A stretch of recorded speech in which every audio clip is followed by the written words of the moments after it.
Alright, so you want to build a OneWheel. What's required? So, to build a OneWheel, first off, you gotta actually have a budget. Like, you gotta be willing to spend some money to build a OneWheel. Building OneWheel may or may not be cheaper than, like, buying a OneWheel. Depends on if you want an XR or a pint. And you also have to have some kind of machines. So, the machines I used a milling machine, a nice big Bridgeport. I had to mill out my rails. So you gotta have machines, you gotta have tools, stuff like that. You gotta have like a mechanical know-how.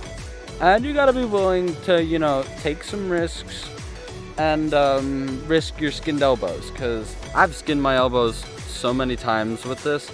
Like I've had it throw me off just in testing because bad hardware, bad software, combination of the both it really likes to throw you around. If you build your own OneWheel, you're gonna have to be willing to take a risk, and you'll have to be willing to maintain it. So maintaining it, if something breaks, yeah, you'll have to fix it.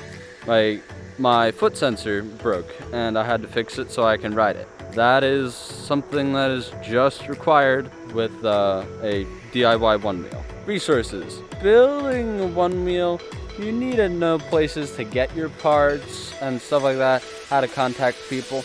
I'll leave a link in the description to a Telegram messaging thing, a Telegram group for these balance builders. They help me out a lot. They help me solve my problems. And yeah, you're going to encounter problems. So of course, spending $1,800 on an XR, that's a lot easier than spending 100 hours building your own OneWheel. It's just something that comes with the price of building it. Sure, you can say, hey, yo, I built this and I can go 15 miles an hour down the street and I can ride it for a couple miles. How many people have done that? But you also get to say, yo, I also broke my arm multiple times riding my OneWheel, depending on how much you rode it. I personally have not broken my arm yet. It's something that you may encounter. You also got to be willing to embrace failure when it hits. Failure is not an option. You will fail at something. You will probably get frustrated with firmware. You'll go, crap, the firmware isn't working. It throws me off every time. It jiggles a lot. I can't solve this one mechanical issue. You will encounter problems, and that is just life.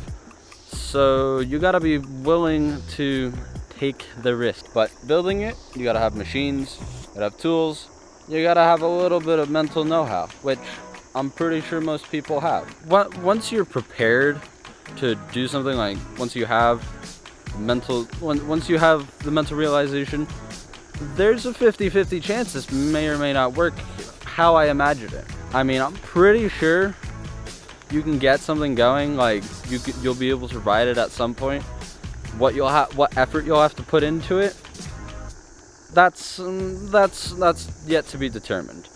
What money you'll have to put into it, that is up to you. You can either spend a lot of money and say, hey, yo, I know I'm gonna get something good, or you can go more DIY and go maybe a little bit more of the riskier way, in my opinion. Everybody's done something a little bit different. There is no like finite law that says, yo, you have to use this stuff. But I mean, different people recommend different things. I mean, OneWheels, they're pretty epic. I know, like, I built mine because I don't have a couple grand laying around just to throw out a OneWheel. I mean, I put about a grand into it, but I could have avoided a lot of the cost if I had a bill of materials and somebody that said, yo, this works, that doesn't, you're gonna need to do this right off the start. It would have made life a whole lot simpler. But I could have saved $100 or a couple $100 doing if I did that. That's pretty much it. It's just you gotta be willing to put into this and maybe not get out what you expected. You gotta put a lot of work into it. It's not just, at least for me, it was not something that I don't know if I'll do this. You gotta be willing to almost trust your life to your workmanship, because if you like to go fast, you'll end up really hurting yourself. Be willing to put work and money, and then after a little bit of work and money, you will learn something. I can almost like I can pretty much guarantee that you will learn something. Maybe you'll learn, hey, I'm just not good at this, but like I highly doubt that. I'm gonna bet you're gonna learn how good, how much fun building stuff with your hands is. I encourage you guys to go out, find some project, whether it be filmmaking, building stuff, whatever it may be. Go out there, do something, have fun, and just be yourself, do your own thing, and just let your talents shine and just use them to better the world. This is Boy Matt out. Catch you in the next video.